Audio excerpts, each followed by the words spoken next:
ಕ್ಷೇತ್ರದ ಜನಪ್ರಿಯ ಶಾಸಕರಾದ ಸನ್ಮಾನ್ಯ ಶ್ರೀ ಎಸ್.ಆರ್. ವಿಶ್ವನಾಥ್ ರವರು ಶನಿವಾರದಂದು ಗ್ರೇಟರ್ ಬೆಂಗಳೂರು ಪ್ರಾಧಿಕಾರ ಬೆಂಗಳೂರು ಉತ್ತರ ನಗರ ಪಾಲಿಕೆ ವ್ಯಾಪ್ತಿಯ ಯಲಹಂಕ ಉಪನಗರದಲ್ಲಿ ಪಾದಚಾರಿ ಮಾರ್ಗ, ಚರಂಡಿ ಹಾಗೂ ವೈಟ್ ಟ್ಯಾಪಿಂಗ್ ಕಾಮಗಾರಿಗೆ ಗುದ್ದಲಿ ಪೂಜೆ ನೆರವೇರಿಸಿದರು. ಇದೇ ಸಂದರ್ಭದಲ್ಲಿ ಮಾತನಾಡಿದ ಅವರು, ಯಲಹಂಕ ಉಪನಗರದ ಅಲ್ಲಾಳ ಸಂದ್ರ ಮುಖ್ಯ ರಸ್ತೆಯ ಪಾದಚಾರಿ ಮಾರ್ಗ, ಚರಂಡಿ ಹಾಗೂ ವೈಟ್ ಟ್ಯಾಪಿಂಗ್ ಕಾಮಗಾರಿಗೆ 18,21,00,000 ವೆಚ್ಚದ ಕಾಮಗಾರಿಗೆ ಗುದ್ದಲಿ ಭೂಮಿ ಪೂಜೆ ನೆರವೇರಿಸಲಾಗಿದೆ ಎಂದು ತಿಳಿಸಿದರು.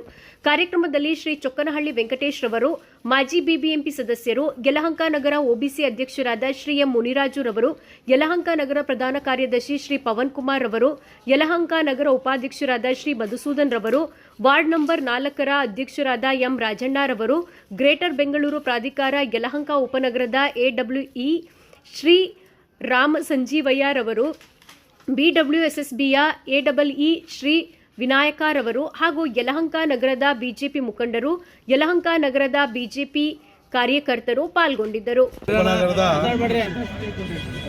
ಡಬಲ್ ರೋಡ್ ಅಕ್ಷಯ್ ಮೇಜರ್ ರಸ್ತೆ ಇಂದ ಹಿಡಿದು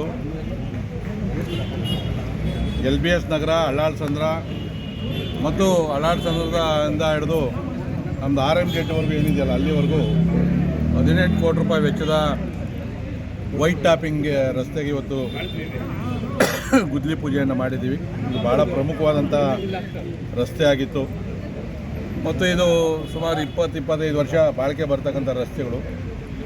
ಮುಂದೆ ಯಾವತ್ತೂ ಕೂಡ ನಮಗೆ ಮೇಂಟೆನೆನ್ಸ್ ಈಸಿ ಆಗ್ತದೆ ಮತ್ತು ಇದರಲ್ಲಿ ಫುಟ್ಪಾತ್ ಇಂಪ್ರೂವ್ಮೆಂಟು, ಲೈಟಿಂಗ್ಸು ಇಂಥವ್ರದ್ದು ಏನೇನಿದೆಯೋ ಈಗಾಗಲೇ ಒಂದು ರಸ್ತೆ ನಮ್ಮದು ವೈಟ್ ಟ್ಯಾಪಿಂಗ್ ಆಗಿದೆ. ಸೊ ಇದು 3ನೇ ರಸ್ತೆ ನಮ್ಮ ಯಲಹಂಕದಲ್ಲಿ. ಇನ್ನೊಂದು ಶಿವನಹಳ್ಳಿ ರಸ್ತೆ ಕೂಡ ವೈಟ್ ಟ್ಯಾಪಿಂಗ್ ಕೆಲಸ ನಡೀತಾ ಇದೆ. ಸೊ ಅದಕ್ಕೆ ಇವತ್ತು ನಾವು ಗುದ್ದಲಿ ಪೂಜೆಯನ್ನು ನಾವು ಮಾಡಿದ್ದೀವಿ. ಸೊ ನಾವು ಸರ್ಕಾರಕ್ಕೆ ಧನ್ಯವಾದಗಳನ್ನು ಕೂಡ ತಿಳಿಸ್ತಾ ಇದ್ದೀವಿ. ಫುಟ್ಪಾತಲ್ಲಿ ಜನ ಓಡಾಡೋದು ಗಡ್ಡಿ ಆಗಬಾರ್ದು ಮತ್ತು ಎಲ್ಲೆಲ್ಲಿ ಮೂತ್ರ ವಿಸರ್ಜನೆ ಮಾಡ್ತಾಯಿದ್ರು ಅಲ್ಲೆಲ್ಲ ಕ್ಲೀನ್ ಮಾಡಿ ಪೇಂಟಿಂಗ್ ಮಾಡಿದ್ದೀವಿ. ನಮ್ಮ ಇಂಜಿನಿಯರ್ಸ್ ಎಲ್ಲ ಭಾಳ ಕಷ್ಟಪಟ್ಟು ಕೆಲಸ ಮಾಡೋರು. ಆದರೂ ಕೂಡ ಇವತ್ತೆಲ್ಲ ಆ ಫ್ಲೈಓವರ್ಗಳ ಮೇಲೆ ಎಲ್ಲ ಕೂಡ ಒಬ್ಬ ಮಹಾನ್ ನಾಯಕನ ಬರ್ತ್ಡೇಗೆ ಎಲ್ಲ ಪೋಸ್ಟ್ಗಳು ಅಂಟಿಸವ್ರೆ ತೊಗೊಂಡ್ಬಂದು. ನಾವು ಅದಕ್ಕೆ ಒಂದು ತಿಂಗಳು ಒಂದು ಸಾರಿ ಕಿಲ್ ಬಿಲ್ ಅಂತೇಳಿ ಎಲ್ಲೆಲ್ಲಿ ಪೋಸ್ಟ್ಗಳವ ನಾವು ತೆಗೆದಾಕ್ತಾ ಇದ್ದೀವಿ, ಯಲಹಂಕ ಸ್ವಚ್ಛವಾಗಿರಬೇಕು ಅಂಥೇಳಿ. ದಯವಿಟ್ಟು ಅದು ಯಾವುದೇ ಪಕ್ಷದವ್ರು ಇರಲಿ, ನಿಮ್ಗೆ ಬೇಕಾ ಒಂದೆರಡು ಫ್ಲೆಕ್ಸ್ ಹಾಕೊಂಬಿಟ್ಟು 3 ದಿನಕ್ಕೆ ತೆಗೆದಾಕ್ಬಿಡ್ರಿ.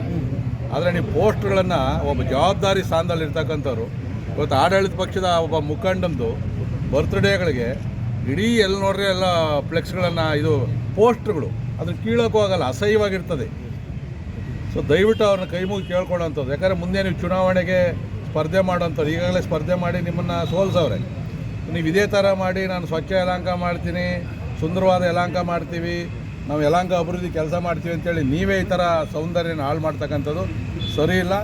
ನಾನು ನಮ್ಮ ಪಕ್ಷದವ್ರಿಗೆ ಹೇಳ್ತೀನಿ, ಬೇರೆ ಪಕ್ಷದವ್ರಿಗೆ ಹೇಳ್ತಾ ಇದ್ದೀನಿ, ದಯವಿಟ್ಟು ಮತ್ತು ಖಾಸಗಿಯವರು ಸಿಗಣೆ ಔಷಧಿಗಳದು, PGಗಳದು ಎಲ್ಲ ತಂದು ಲೋನ್ಗಳದೆಲ್ಲ ಅಂಟಿಸ್ತಾವ್ರೆ. ಸೊ ಇದನ್ನು ನಾವು ಯಾರು ಕೂಡ ನೋಡ್ಕೊಂಡು ಸುಮ್ಮನೆ ಇರಬಾರ್ದು. ನಾನು ಬೆಳಗ್ಗೆ ನಮ್ಮ ಆಯುಕ್ತರ ಗಮನಕ್ಕೂ ತೊಗೊಂಬಂದಿದ್ದೀನಿ. ಇಮಿಡಿಯೇಟ್ FIR ಮಾಡಬೇಕು, ಕ್ರಿಮಿನಲ್ ಕೇಸ್ ಹಾಕಿ ಪೆನಾಲ್ಟಿ ಹಾಕಬೇಕು ಅಂತ ಹೇಳಿದ್ದೀನಿ. ಸೊ ನಮ್ಮ ಕಾರ್ಯಕರ್ತರಿಗೂ ಹೇಳಿದ್ದೀನಿ, ದಯವಿಟ್ಟು ಅನಾವಶ್ಯವಾಗಿ ಯಾರು ಕೂಡ ಪೋಸ್ಟ್ಗಳನ್ನು ಹಾಕಬೇಡ್ರಿ.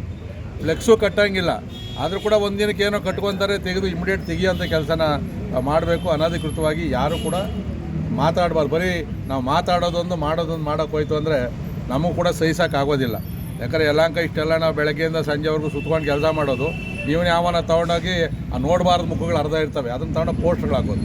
ದಯವಿಟ್ಟು ಅದನ್ನು ಇಮಿಡಿಯೇಟ್ ಯಾರು ಹಾಕಿದಾರೋ ಅದನ್ನು ತೆರವು ಮಾಡಿದ್ರೆ ಅವ್ರಿಗೂ ಕೂಡ ಮುಂದಕ್ಕೆ ಒಳ್ಳೆಯದಾಗ್ತದೆ.